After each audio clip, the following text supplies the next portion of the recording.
Class 12th board के विद्यार्थियों के लिए 22 मार्च को होने जा रहे हिस्ट्री के पेपर के लिए इम्पोर्टेंट क्वेश्चन लेकर के आए हैं। टोटल मार्क्स 80 नंबर का है। समय अवधि 3 घंटे 15 मिनट, 3.25 घंटे का पेपर है। हिस्ट्री में सबसे पहले हमारा खंड अ आता है। खंड अ में हमारे लिए ऑब्जेक्टिव क्वेश्चन रहते हैं। सबसे पहले हमारा बहुविकल्पनात्मक प्रश्न है, हड़प्पा सभ्यता में जुटे हुए खेत का साक्ष्य कहाँ से मिला? ये हमें कालीबंगा से मिला। करेक्ट आंसर कालीबंगा रहेगा। किस वंश के शासकों ने अपने नाम के आगे देवपुत्र की उपाधि लगाई थी? इसमें भी कुषाण वंश, ऑप्शन नंबर अ है, कुषाण वंश रहेगा। मेसोपोटामिया के लेख मेलुहा को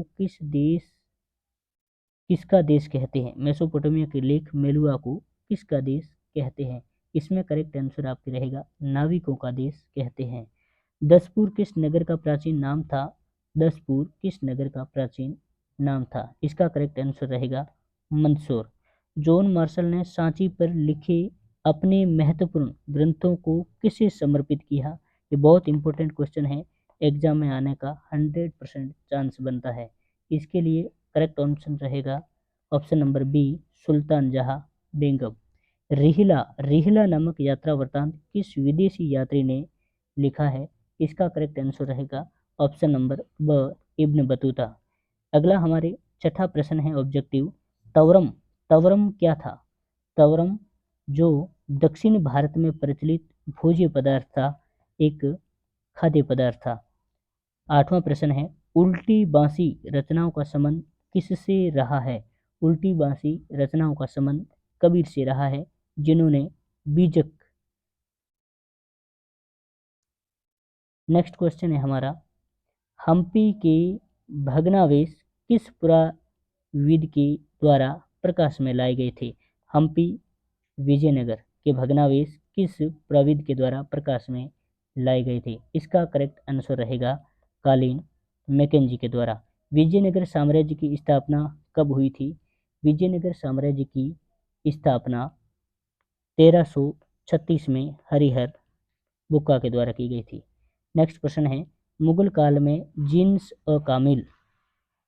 कामिल शब्द किसके लिए प्रयुक्त किए जाते थे? मुगल काल में जिन्स कामिल शब्द किसके लिए प्रयुक्त किए जाते थे? करेक्ट आंसर रहेगा इसमें स रहेगा हमारे सर्वोत्तम फसल के लिए। सर्वोत्तम फसल के लिए। मुगल साम्राज्य में वित्तीय व्यवस्था की देखरेख की जिम्मेदारी किसकी होती थी? इसमें करेक्ट आंसर रहेगा मुहतसिब। 12वां प्रश्न है, भारत में ईस्ट इंडिया कंपनी के प्रशासन तथा क्रियाकलापों के विषय में कौन सी रिपोर्ट तैयार की गई थी? इसमें करेक्ट आंसर रहेगा हमारे द राइट है, 5वीं रिपोर्ट तैयार की गई थी। इसके बाद में 14वां क्वेश्चन है, दामिन ई कोह का क्षेत्र किस जनजाति से संबंधित था? करेक्ट आंसर रहेगा संथाल जनजाति से संबंधित था। ये गिलास फल एक दिन हमारे मुंह में ही आकर गिरेगा, ये कथन किसने कहे थे? इसका करेक्ट आंसर रहेगा स रहेगा हमारे लॉर्ड डलहौजी के द्वारा।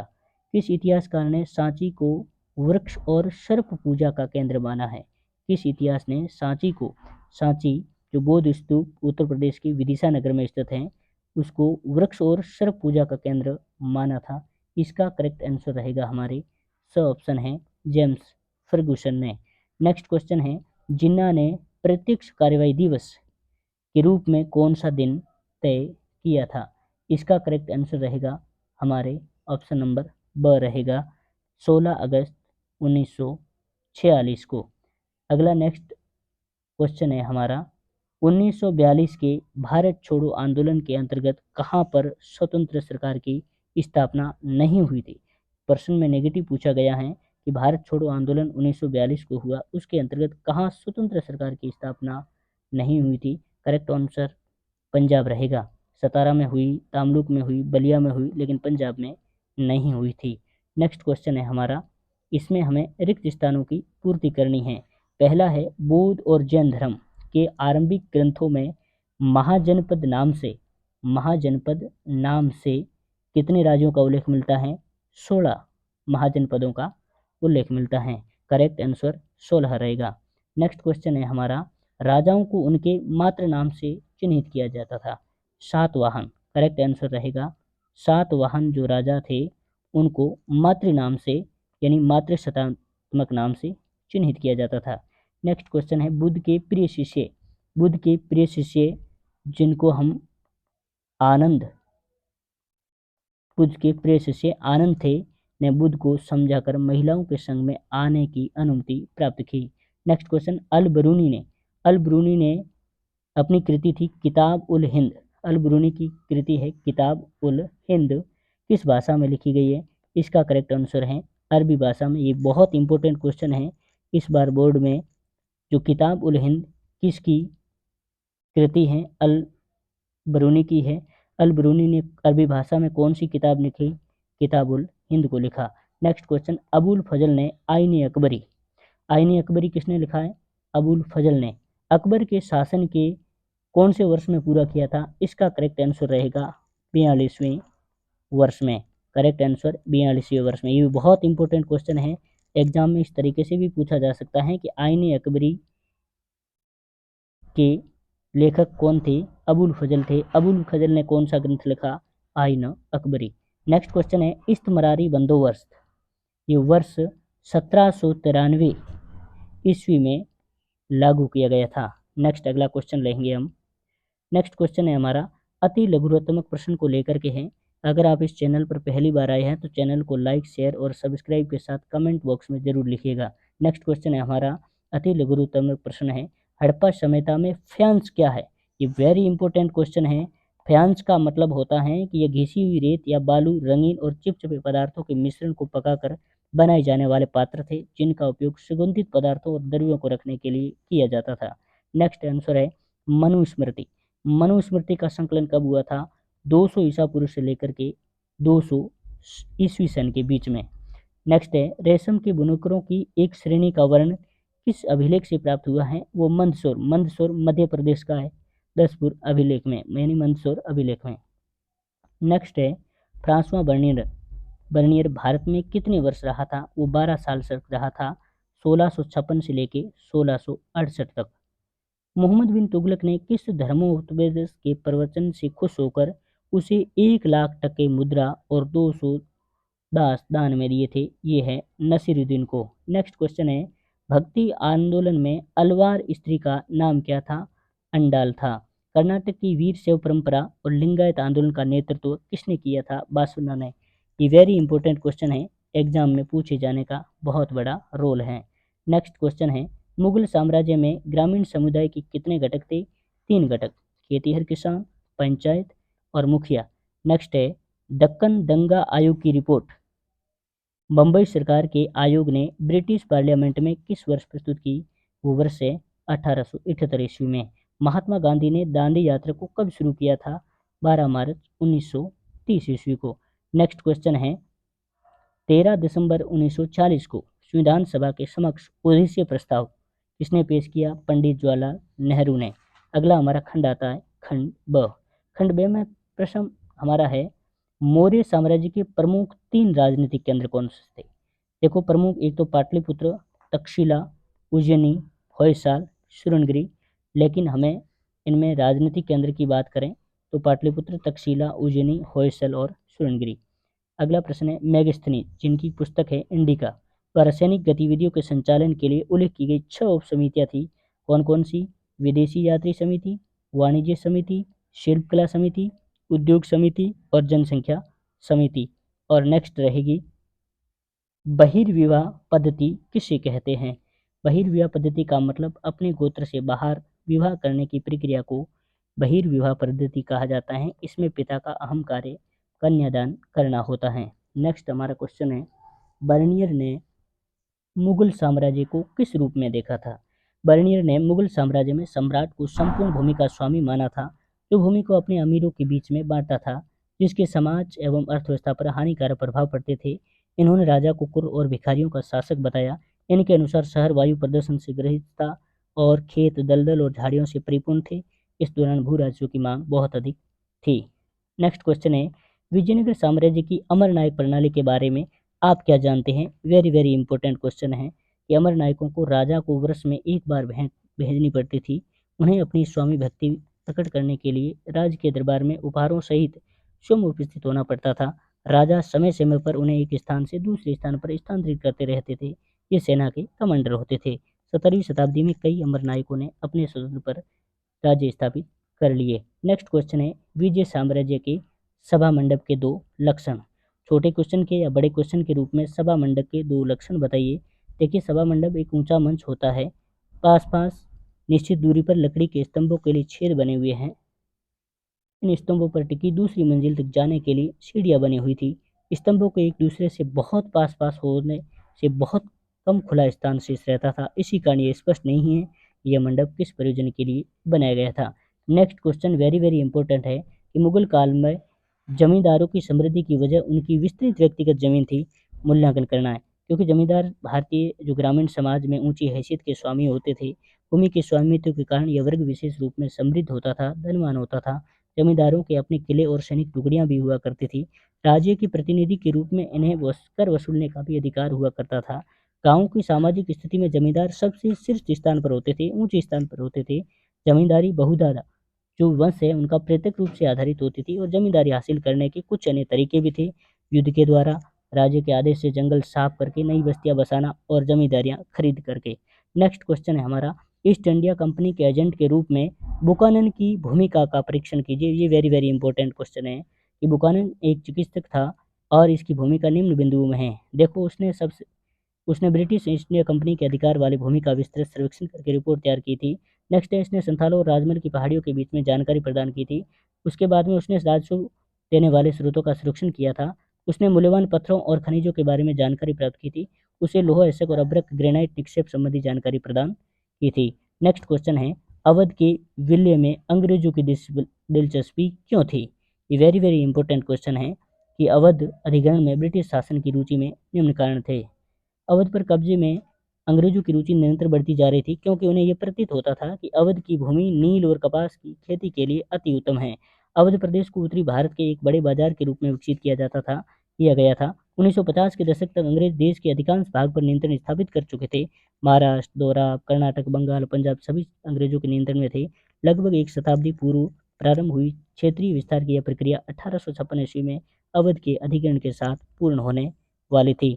नेक्स्ट क्वेश्चन हमारा है, जयपाल सिंह द्वारा संविधान सभा में आदिवासियों की सुरक्षा के लिए दी गई दलीलों पर संक्षेप में चर्चा करो।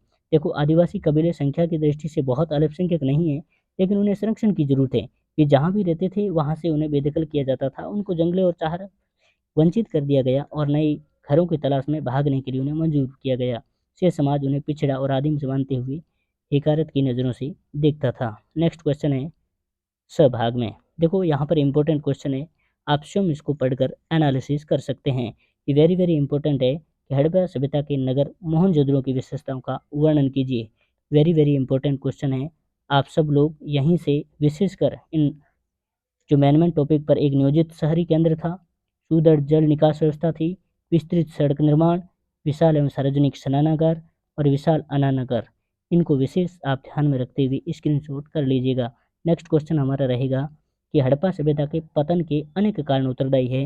वेरी वेरी इंपॉर्टेंट क्वेश्चन है। इस क्वेश्चन के एग्जाम में पुटअप होने का बहुत बड़ा चांस है। देखो, पहले है आर्यों का आक्रमण, जलवायु परिवर्तन, उच्च तकनीकी विकास का अभाव। इसके बाद में नेक्स्ट क्वेश्चन हम लेते हैं।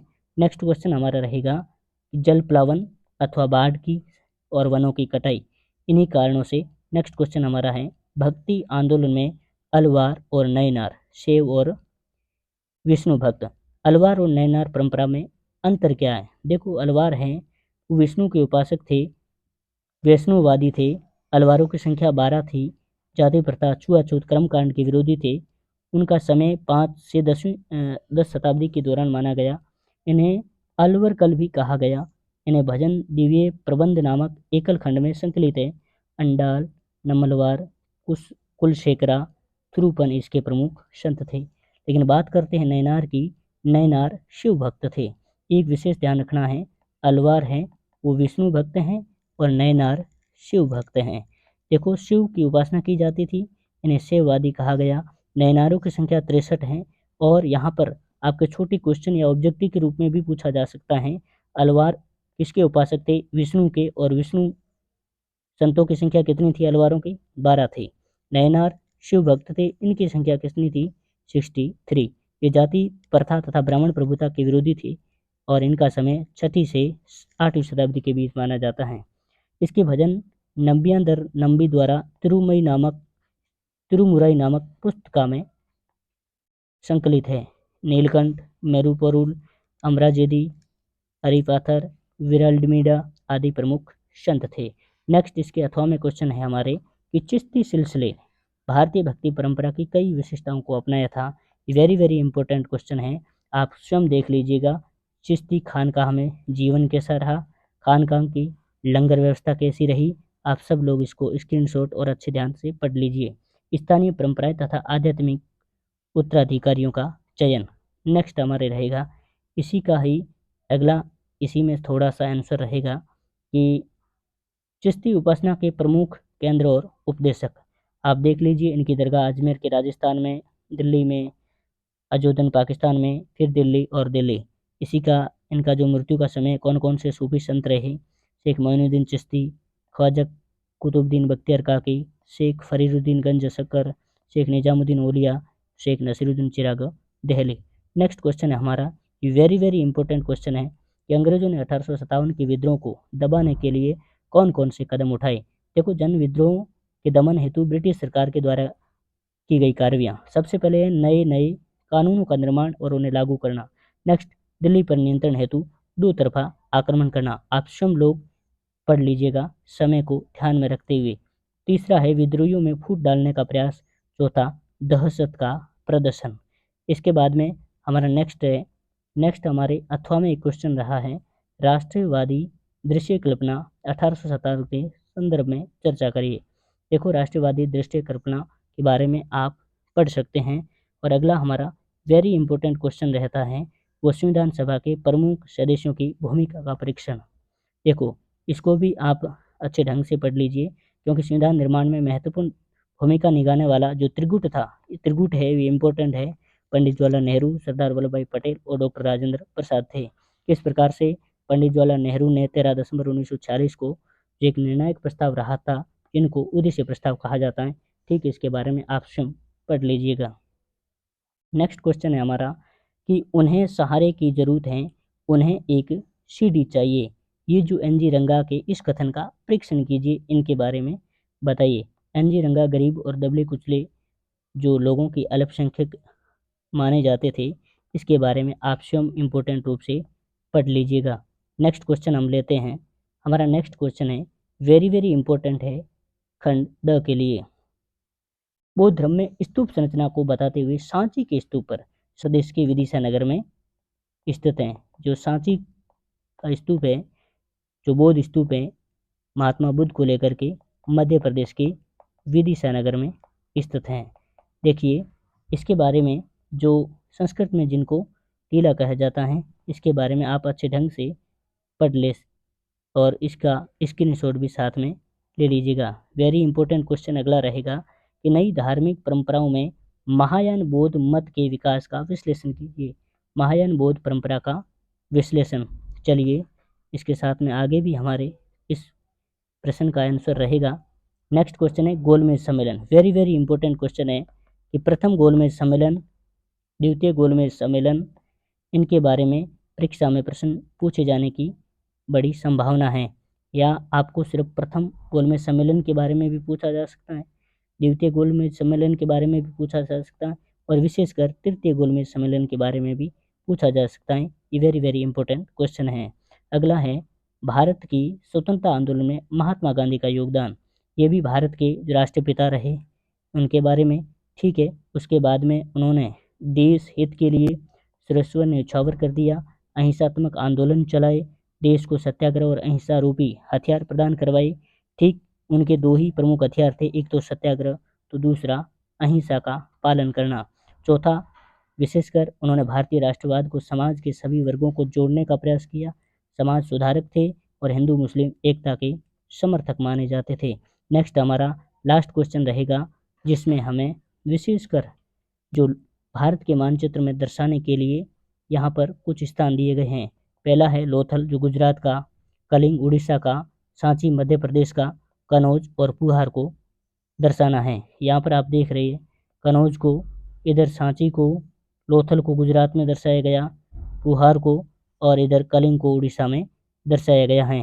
और ये भी इम्पोर्टेंट है और परीक्षा में वापस आने का बड़ा चांस बनता है। विशेषकर आप लोथल को, कलिंग को, सांची, कनौज, ये 4 वेरी वेरी इम्पोर्टेंट स्थान हैं मानचित्र में दर्शाने के लिए। नेक्स्ट हमारा मानचित्र है जिसमें हमें भारत के मानचित्र में दर्शाना है। पहला तो बम्बई है, दूसरा मछलीपट्टनम है, फिर झांसी को, फिर कटक को, फिर मेरठ को दर्शाना है। देखिए यहाँ पर आपके मेरठ और इधर हमारे झांसी को दर्शाया गया है, इधर बम्बई प्रांत को दर्शाया गया है, यहाँ पर कटक को, तो यहाँ पर मछलीपट्टनम को। अगर आप इस चैनल पर पहली बार आए हैं तो इस चैनल को सब्सक्राइब के साथ साथ कमेंट बॉक्स में ज़रूर लिखिएगा।